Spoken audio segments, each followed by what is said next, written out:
Here we go. 2 in 1 day. Welcome back, everybody. It is serving bowl day. I'm also, that's not it, yeah. I need to make serving bowls today, and I'm also making tumblers, so I'll upload a video later about those as well. But the idea is making something along these lines. In a previous video, I did kind of a landscape stretched out rim. This one's gonna be pretty quick, I think, because I am basically going to just walk through how I'm making some of my larger, kind of medium-sized serving bowl, medium to large, whatever. So first off, nice clean bat. I have some stoneware here, 6 pounds, pre-weighed out, all that jazz, wedged, and then to get it on the wheel, in order to ensure I'm not trapping any air bubbles when I throw it down, I kind of roll out the edges of it and smash it down on there, super uncentered, which is going to be great. Sometimes I'll also kind of slap center some larger chunks of clay to help rein it in just a touch. So first thing with these larger chunks, I do like to cone the heck out of them, mainly because, as I've stated in previous videos, I am not too awesome at wedging clay. So just working it up into a cone shape, and then as I push back down, my right hand is kind of just maintaining control and working it back down to the center. Okay, nice and centered, cleaning off the old hands here. And then the next step is going to be to drop the well. I'm just going to do this with both of my thumbs to a depth that I think is right. And then when I pull my thumbs away, I'm kind of tapering out to start that little concaved bottom of the bowl, like kind of the inner surface. What I like to do next is, instead of actually moving right here to do a pull, because that'd be a little too narrow, I'm going to take this sponge, I'm going to use my left fingers, and I'm just going to start lowest spot in the middle. I'm going to push that clay down, and I'm going to pull it toward my palm. And as I do that, my fingers naturally create a curve, and so as you pull them away, and so that should kind of start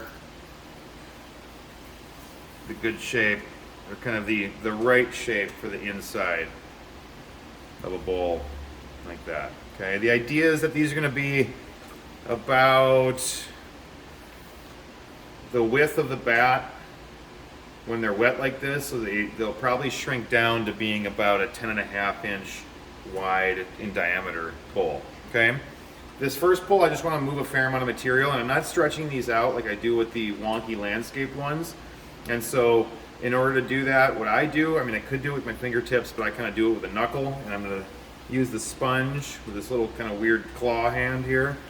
Use the sponge, slow the wheel down a little bit, grab a fair amount of material, and do a pretty aggressive pull there to move some clay around. The intention is for these to be like in heavy rotation, whoever decides to use these, buy these, whatever. And so I spend a lot of time compressing the rim and making the rim thicker than the wall, but then also nice and strong. So after every pull, you're going to notice I come through and I'm just kind of using the sponge, and I'm actually using my left hand right here, almost lifting up the clay slightly, so that when I push down with my right hand to compress the rim, I'm not pushing the whole wall down. Okay, so slowly working toward this bowl shape. I want to go up before I go out. It's easier to bring the clay out than it is to rein it back in. So I'm going to grab this clay with my fingertips, still using the sponge because I'm moving a fair amount of clay. And as I'm coming up, I'm actually pushing out slightly. And during my pulls, what I'm paying attention to is I am not looking where I'm pulling. I'm looking at this wall right there. I'm trying to like get it to the angle that I want it to be while I'm doing the pull. I hope that kind of makes sense. I'm focusing on that outside wall and kind of pulling it into the shape that I want. All right, now I want to thin these walls out a little bit more. I want to still kind of get some more height, bring it out a little bit wider, but now I'm going to move to my fingertips. I found, especially as the walls are getting thinner, I get rid of the sponge as far as doing the actual pulls with it, because I can get a little bit more kind of feedback from my fingertips about what's happening in the walls and how the pull's going. And the wheel is going pretty dang slow, so I'm moving very, very slowly. With these, flat, I suppose, like they're non-landscape, so they're going to be symmetrical, they're going to be flat. I still am going to do a little bit of like tool marking and a little bit of zhuzh, and I'm going to save that to the end. So right now, again, after the pull,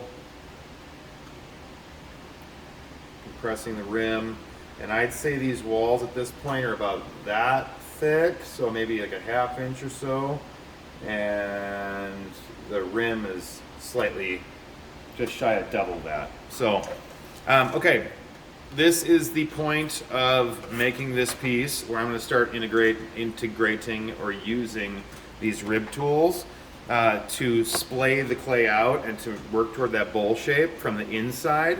And so again, I'm going to be laying clay down, and so I want to undercut right now. I'm undercutting now because if I did it after I laid the clay down, undercutting it in of itself would push material back up on the inside, and you would see that little ring. Not so much when it's wet on the wheel like this, but it would be pretty subtle. But as I glaze it and it comes out of the kiln, you can definitely see it. And some people might not care, but it bothers me. I like to try and make the interior of the shape look as kind of clean as possible. So what I've learned is I'm not particularly good at shaping with larger pieces, shaping from the bottom up typically on the first run.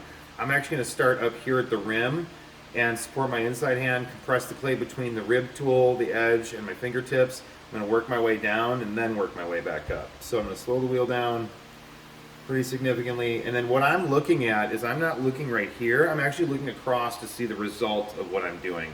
And that, to me, that gives me a little bit more kind of information about adjustments I kind of need to make on the fly. So just pushing down, letting the blade of that rib tool. And then once I get to this point, I'm pushing down in the bottom here to try and make that transition from the floor to the wall really smooth. But then my right hand is holding the blade of the rib tool so that it's creating a nice clean interior surface. Just like that. Okay. Doing that tends to it kind of cuts in and creates an angle on the rim here. I don't like that angle. I want to soften it a little bit, and so I'm just going to add some water and use the sponge and just gently push down, try and soften that rim a little bit more, just like that. Okay. This is a little too angular for me. I want to give it a bit of a belly, so I'm going to make it kind of look full, if that makes sense. A little bit more volume. So then I'm going to transition to this rib tool and just use this edge to kind of push some clay out down around like the halfway point there. So start in the middle here, and then my outside hands are just kind of there to help out when needed, and then I'm pushing that belly out a little bit more.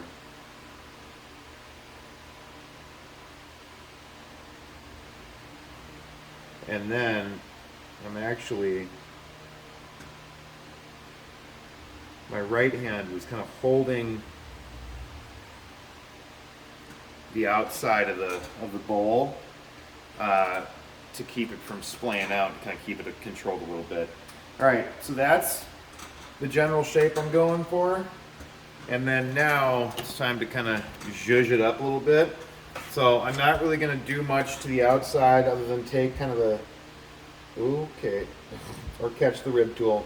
I'm going to take some of that water off. And then when I get up here to the rim, I want a little bit of a point of interest on the outside of the rim. And so I'm just going to wiggle the tool, give it kind of a little bit of kind of waviness to the outside. It's pretty subtle, but I think, yeah, I like it. I like the way it looks. There's a bunch of potters that do it, and I tend to like pots that have just little subtle whatever is happening. And then I'm going to give it just a little bit of a wire, or I'm sorry, a rib tool kind of swirly thing on the inside. And there we go. Take the sponge, soften that rim one more time,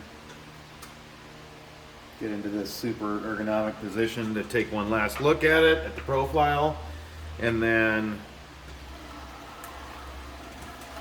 cut that thing right off there. Again, I sincerely appreciate the views. I appreciate the comments, the follows, the likes, all the things. Please let me know what you want to see more of in the description, kind of just a general idea of what that thing looks like. And also, if you find some value in these videos and you're digging it, and you want to support the channel, there are links to, or at least information and links to ways to do that down in the description, right down there. So again, I appreciate your time. Thank you very much. Yeah, be a wonderful human out there. I hope you have a great day, and we'll see you soon. Thanks.